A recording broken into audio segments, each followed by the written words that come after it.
പാലക്കാട്ടെ കോട്ട മൈതാനി ഇപ്പോൾ ശാന്തമാണ്. കൊടുങ്കാറ്റിന് മുമ്പേയുള്ള ശാന്തത.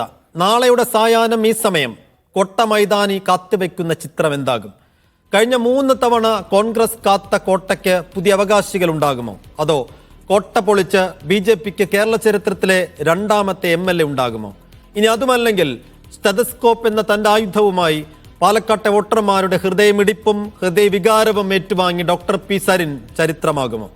ഇനി ചേലക്കരയിലേക്ക് പോയാൽ ചേലക്കര 28 വർഷം കോട്ട കാത്ത LDFന് ഇത്തവണ അടി തെറ്റുമോ എന്നതാണ് ചോദ്യം. ഭരണവിരുദ്ധ വികാരം ആളിക്കത്തുമോ എന്നും രാഷ്ട്രീയ കേന്ദ്രങ്ങൾ ഉറ്റുനോക്കുന്നു. നേരെ ചുരം കയറിയാൽ പ്രിയങ്കയുടെ കന്നി തെരഞ്ഞെടുപ്പ് വിജയത്തിന് വിചാരിച്ചത്ര തിളക്കമുണ്ടാകിയിട്ടില്ല. അത് പോളിംഗ് ശതമാനത്തിൽ കണ്ട അതേ അവസ്ഥ വോട്ടെണ്ണലിലും ഉണ്ടാകുമോ? പോളിംഗ് നൽകിയ സൂചനകൾ മറികടന്ന് തിളക്കമാർന്നൊരു വിജയം നേടാൻ പ്രിയങ്കയ്ക്ക് കഴിയുമോ? അങ്ങനെയുള്ള ചോദ്യങ്ങളാണ് മനസ്സും മസ്തകവും പേശികളും വലിഞ്ഞു മുറുകുന്ന ആകാംക്ഷയുടെയും കാത്തിരിപ്പിന്റെയും സമയമാണ്.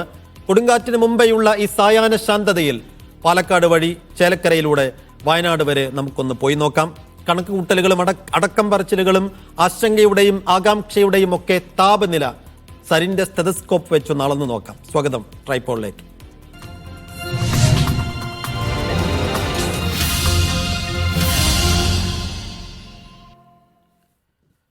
നമ്മൾ ആദ്യം പോകുന്നത് വയനാട്ടിലേക്കാണ്.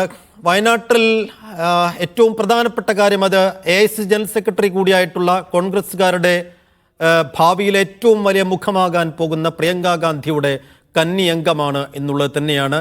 ഈ തെരഞ്ഞെടുപ്പിൽ ഏറ്റവും പ്രധാനപ്പെട്ട വിലയിരുത്തലും വയനാട്ടിലേത് വന്നത് വയനാട്ടിൽ ജയപരാജയമല്ല നിർണ്ണയിക്കുന്നത്. അതിനപ്പുറത്തേക്ക് വയനാട്ടിൽ പ്രിയങ്ക ഗാന്ധിക്ക് എത്ര ഭൂരിപക്ഷം ഉണ്ടാകും, ആ ഭൂരിപക്ഷം കുറയുമോ എന്ന് വെച്ചാൽ അവിടെ തോറ്റാലല്ല കോൺഗ്രസിന് തോൽക്കുമോ എന്നുള്ള ആദ്യം ആശങ്കയുമല്ല കോൺഗ്രസ് ക്യാമ്പിലുള്ളത്, മറിച്ച് ഭൂരിപക്ഷം കുറയുമോ എന്നുള്ളതാണ് ആശങ്കയും ആദ്യം. ആ നിലക്കുള്ള ഒരു ചിത്രം അവിടെയുണ്ട്. അപ്പോൾ നമ്മൾ ആദ്യം വയനാട്ടിലേക്കാണ് പോകുന്നത്. ഷിത ജഗത്തും ടി അനീസലയും മുഹമ്മദ് ഷംസീറുമാണ് ഏറ്റവും പുതിയ വിവരങ്ങൾ വയനാട്ടിൽ നിന്ന് പങ്കുവെക്കുന്നത്. നമ്മൾ ആദ്യം പോകുന്നത് ഷിതയിലേക്കാണ്.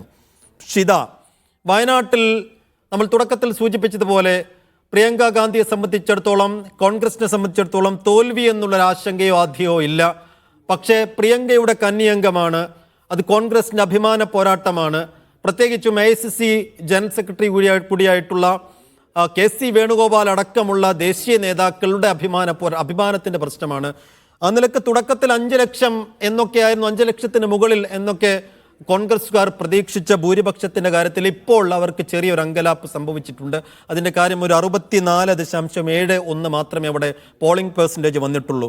കഴിഞ്ഞ കുറി അത് 73.57% നോക്കണം. ഏകദേശം 9% ഇടിവ് അവിടെ സംഭവിച്ചിരിക്കുന്നു. ഒരു 20% വോട്ട് തങ്ങൾക്കും കുറഞ്ഞിട്ടുണ്ട് എന്ന് കോൺഗ്രസ് അംഗീകരിക്കുന്നുണ്ട്. പക്ഷെ അപ്പോഴും വലിയൊരു ഭൂരിപക്ഷത്തിൽ പോകാൻ സാധ്യതയില്ല എന്ന് തന്നെയാണ് ഇപ്പോഴത്തെ കണക്ക് കൂട്ടൽ. അപ്പോൾ ഈ അവസാനത്തെ സമയം കോൺഗ്രസ് ക്യാമ്പിൻ്റെ കണക്കുകൂട്ടൽ എങ്ങനെയാണ്? കഴിഞ്ഞ ദിവസം ഗോവിന്ദൻ മാഷ് പറഞ്ഞതുപോലെ CPM എത്ര കണ്ട്, LDF എത്ര കണ്ട് നില മെച്ചപ്പെടുത്താൻ സാധ്യതയുണ്ട്? BJPക്ക് എന്ത് ചെയ്യാൻ പറ്റും? ഷിത,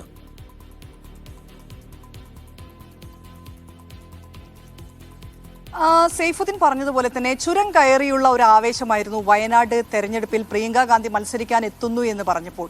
രാഹുൽ ഗാന്ധി ഇവിടെ നിന്ന് ജയിക്കുന്നു, പിന്നീട് രാജിവെക്കുന്നു, പകരം ആര് എന്നുള്ള ചോദ്യത്തിന് മറ്റൊരു മറുപടി ഉണ്ടായിരുന്നില്ല. മറ്റൊരു ചോദ്യം പോലും ആരെന്നുള്ളൊരു ചോദ്യം പോലും ഉയർത്താതെയാണ് പ്രിയങ്ക ഗാന്ധിയെ സ്ഥാനാർത്ഥിയായി പ്രഖ്യാപിക്കുന്നത്. അതോടുകൂടെ തന്നെ കോൺഗ്രസ് പ്രവർത്തകർ അല്ലെങ്കിൽ UDF പ്രവർത്തകർ പറഞ്ഞിരുന്നത് പ്രിയങ്ക ഗാന്ധി ആദ്യമായിട്ടാണ് പാർലമെന്ററി രാഷ്ട്രീയത്തിലേക്ക് വരുന്നത്. ഗാന്ധി കുടുംബത്തിൽ നിന്ന് 3ാമതൊരാൾ കൂടി പാർലമെന്ററി രാഷ്ട്രീയത്തിലേക്ക് വീണ്ടും സജീവമായി എത്തുന്നു എന്നുള്ളത് തന്നെയായിരുന്നു കോൺഗ്രസ് പ്രവർത്തകരെ സംബന്ധിച്ചിടത്തോളം വലിയ ആവേശമുണ്ടാക്കിയത്. അപ്പോൾ പ്രിയങ്ക കന്നി അംഗത്തിന് വരുന്ന സമയത്ത് അവരുടെ ഭൂരിപക്ഷം കൂട്ടുക എന്നുള്ളത് തന്നെയായിരുന്നു UDFന്റെ കോൺഗ്രസിന്റെയും മുന്നിലുണ്ടായിരുന്ന ഒരു കാര്യം എന്ന് പറയുന്നത്. അതിനുവേണ്ടിയുള്ള പ്രവർത്തനങ്ങളെല്ലാം തന്നെ UDF ചെയ്തിട്ടുണ്ട്. സ്ഥാനാർത്ഥി എത്തുന്നതിന് മുൻപ്, സ്ഥാനാർത്ഥി നാമനിർദ്ദേശ പത്രിക നൽകാൻ വരുന്നതിന് മുൻപ് തന്നെ അങ്ങനെയുള്ള ഒരു ക്രോഡീകരിച്ച ഒരു പ്രവർത്തനം ഇവിടെ നമ്മൾ കാണുകയും ചെയ്തിട്ടാണ്. വിവിധ MP-മാർക്കും MLA-മാർക്കും ഓരോ മണ്ഡലത്തിന്റെ ചുമതല നൽകുകയും അവർ ബൂത്തുകൾ കേന്ദ്രീകരിച്ച് നാട്ടിലേക്ക് ഇറങ്ങുക എന്നൊക്കെ പറയുന്നത്. അങ്ങനെ അടിസ്ഥാന തലത്തിലേക്ക് ഇറങ്ങിക്കൊണ്ടുള്ള ഒരു പ്രചാരണമാണ് വയനാട്ടിൽ നടത്തിയിരുന്നത്. എല്ലാ ബൂത്തുകളിലും എത്തിക്കൊണ്ട് ആളുകളെ പ്രചോദിപ്പിച്ചുകൊണ്ട് കോൺഗ്രസ് പ്രവർത്തകരെ UDF പ്രവർത്തകരെ എല്ലാം പ്രചോദിപ്പിച്ചുകൊണ്ട് വോട്ടിംഗ് ശതമാനം ഉയർത്തുക എന്നുള്ള ലക്ഷ്യം അവർക്ക് മുന്നിലുണ്ടായിരുന്നു. അതിനൊരു കാരണം എന്ന് പറയുന്നത് 2019 രാഹുൽ ഗാന്ധി മത്സരിച്ചപ്പോൾ റെക്കോർഡ് പോളിംഗ് ആണ് വയനാട്ടിൽ നടന്നത്. വയനാട്ടിലെ ചരിത്രത്തിലെ ഏറ്റവും റെക്കോർഡ് പോളിംഗ് ആയിരുന്നു അന്നുണ്ടായിരുന്നത്. 2024 രാഹുൽ ഗാന്ധി തന്നെ മത്സരിക്കുമ്പോൾ പക്ഷേ ആ പോളിംഗ് ശതമാനം കുത്തനെ ഇടിയുകയാണ് ചെയ്തത്. വലിയ കുറവ് പോളിംഗ് ശതമാനത്തിൽ ഉണ്ടായി. അത് കോൺഗ്രസിനെ സംബന്ധിച്ചിടത്തോളം വലിയ ആവലാതി ഉണ്ടാക്കിയിരുന്നു. കാരണം രാഹുൽ ഗാന്ധിയുടെ ഭൂരിപക്ഷം 4.4 ലക്ഷത്തിൽ നിന്ന് 3.62 എന്നുള്ളൊരു നമ്പറിലേക്കാണ് എത്തിയത്. അതോടുകൂടിയാണ് ഇത്തവണ പ്രിയങ്ക ഗാന്ധി വരുന്ന സമയത്ത് അങ്ങനെ ഉണ്ടാകാൻ പാടില്ല, പോളിംഗ് ശതമാനം കൂട്ടണമെന്നുള്ള ഒരു തീരുമാനത്തിന്റെ അടിസ്ഥാനത്തിൽ എല്ലായിടങ്ങളിലും അങ്ങനെയുള്ള ഒരു പ്രചാരണം നടത്തിയത്. ഏതൊക്കെ സ്ഥലങ്ങളിലാണ് പോളിംഗ് കുറഞ്ഞത് എന്നൊക്കെ കണ്ടെത്തിക്കൊണ്ട് അവിടെയെല്ലാം കൃത്യമായി പ്രചാരണം നടത്തി ആളുകളെ പോളിംഗ് ബൂത്തിലേക്ക് എത്തിക്കാനുള്ള ശ്രമം നടത്തി എന്നുള്ളതാണ് കോൺഗ്രസ് നേതാക്കൾ പറഞ്ഞത്. പക്ഷേ ഇത്തവണയും തെരഞ്ഞെടുപ്പ് കഴിഞ്ഞ സമയത്തെ ഒരു പോളിംഗ് ശതമാനം നോക്കുകയാണെങ്കിൽ വയനാട്ടിൽ വേണ്ടത്ര പോളിംഗ് ഉണ്ടായിട്ടില്ല. പ്രചാരണ സമയത്ത് കണ്ട കാടിളക്കിയുള്ള അത്തരത്തിലുള്ളൊരു പ്രചാരണം കണ്ടെങ്കിൽ പോലും ആ ഒരു പ്രചാരണത്തിന്റെ ഒരു ചൂരോ ഒന്നുമില്ലാത്ത ഒരു തെരഞ്ഞെടുപ്പായിരുന്നു വയനാട്ടിൽ ഉണ്ടായിരുന്നത്. വയനാട്ടിലെ പല ബൂത്തുകളും കാലിയായി നമ്മൾ കണ്ടതാണ്. വൈകുന്നേരം ഒരു 6 മണിയാകുമ്പോഴേക്കും 1-2 ബൂത്തുകളിൽ മാത്രമാണ് കുറച്ച് വോട്ടർമാരെങ്കിലും ഉണ്ടായിരുന്നത്. അതിന് മുൻപ് തന്നെ വോട്ട് ചെയ്ത് എല്ലാവരും തിരിച്ചുപോയി. വലിയ തിരക്കൊന്നും ഒരു സ്ഥലത്തും അനുഭവപ്പെട്ടിട്ടും ഉണ്ടായിരുന്നില്ല. അങ്ങനെ 64.72 എന്ന പോളിംഗ് ശതമാനമാണ് ഇക്കുറി ഉണ്ടായത്. അതിൽ 8.85% കുറവാണ്. അപ്പോൾ സേഫ് ചോദിച്ച ചോദ്യത്തിലേക്ക് വരുമ്പോൾ പ്രിയങ്ക ഗാന്ധിയുടെ ഭൂരിപക്ഷം 5 ലക്ഷത്തിൽ മുകളിലാക്കുക എന്ന് ഉള്ള ലക്ഷ്യത്തോടു കൂടി പ്രവർത്തനം നടത്തിയ കോൺഗ്രസിനെ സംബന്ധിച്ചിടത്തോളം അതൊരു വലിയ അങ്കലാപ്പ് ഉണ്ടാക്കിയിട്ടുണ്ട്. ഇപ്പോൾ അവർ പറയുന്ന 3.5 ലക്ഷം മുതൽ 4 ലക്ഷത്തിലധികം വരെ വോട്ടിന്റെ ഭൂരിപക്ഷം കിട്ടുമെന്നുള്ളതാണ്. അത് UDF ക്യാമ്പിൽ എന്തുകൊണ്ടാണ് ഈ പ്രിയങ്ക ഗാന്ധി ഇങ്ങനെ മത്സരിച്ചിട്ടും അവരുടെ ആദ്യ മത്സരമായിട്ടും പ്രചാരണത്തിൽ ഇത്രയും വാശിയും വീറും ആവേശവും കണ്ടിട്ടും എന്തുകൊണ്ട് ആളുകൾ പോളിംഗ് ബൂത്തിലേക്ക് എത്തിയിട്ടില്ല എന്നുള്ളൊരു ചോദ്യം വരുമ്പോൾ ഒരു പക്ഷേ ഇതായിരിക്കാം കാരണമെന്ന് കോൺഗ്രസ് നേതാക്കൾ വിലയിരുത്തുന്നത് ഇതൊക്കെയാണ്. ഒന്നുകിൽ പ്രിയങ്ക ഗാന്ധി എന്തായാലും ജയിക്കും. പിന്നെ എന്തിനാണ് ഒരു ബൈ ഇലക്ഷനാണ്, വീണ്ടും ഒരു തെരഞ്ഞെടുപ്പിനെ 6 മാസത്തിനുള്ളിൽ വീണ്ടും ഒരു തെരഞ്ഞെടുപ്പിനെ നേരിടുകയാണ്. അപ്പോൾ എന്തിനാണ് പിന്നെ തങ്ങൾ പോയി വോട്ട് ചെയ്യേണ്ടതുണ്ടോ എന്നുള്ളൊരു ചിന്ത ഒരു പക്ഷേ വോട്ടർമാർക്കിടയിൽ ഉണ്ടായേക്കാം.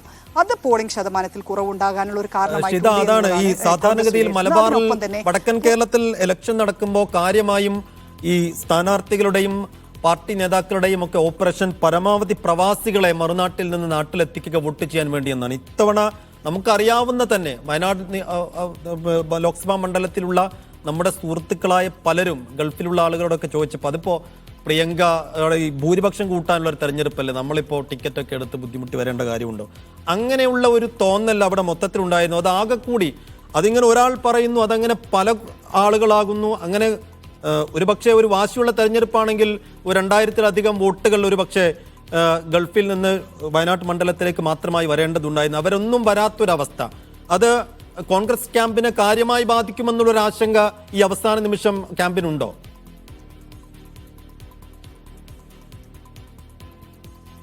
ക്യാമ്പിനെ സംബന്ധിച്ചിടത്തോളം ഈ പറഞ്ഞതുപോലെ പ്രവാസികൾ കൂട്ടമായി വോട്ടിന് എത്തുക എന്നുള്ളതൊക്കെ നമ്മൾ തെരഞ്ഞെടുപ്പിന് കാണുന്നതാണ്. അതിനുള്ള സംവിധാനങ്ങൾ ഒരുക്കാറുമുണ്ട്. പക്ഷേ ഇവിടെ അങ്ങനെ ഉണ്ടായിട്ടില്ല. കുറച്ച് പ്രവാസികൾ അവരുടെ താല്പര്യപ്രകാരം വന്ന് വോട്ട് ചെയ്യുകയാണ് ഉണ്ടായത്. ഒപ്പം തന്നെ മറ്റിടങ്ങളിൽ പ്രവാസത്തിനപ്പുറത്തേയും നമ്മൾ മറ്റ് നാടുകളിൽ വയനാടിന് പുറത്ത് ജോലി ചെയ്യുന്ന ആളുകളെല്ലാം ഉണ്ട്. സംസ്ഥാനത്തിന് പുറത്ത് ജോലി ചെയ്യുന്ന ആളുകളും വോട്ടർമാരായിട്ടുണ്ടാവും. അവരെ സംബന്ധിച്ചിടത്തോളം ഇതൊരു അവധിയെടുത്ത് വന്ന് വോട്ട് ചെയ്യേണ്ട ഒരു കാര്യം കൂടിയാണ്. അപ്പോൾ ഇങ്ങനെ ഒരു ബൈ ഇലക്ഷന് വേണ്ടി വരേണ്ടതുണ്ടോ എന്നുള്ളൊരു ചോദ്യമാണ് പലരും ഉയർത്തിയിരുന്നത്. അത് ഒരു പോളിംഗ് ശതമാനം കുറയാൻ കാരണമായിട്ടുണ്ട് എന്നുള്ള വിലയിരുത്തൽ തന്നെയാണ്.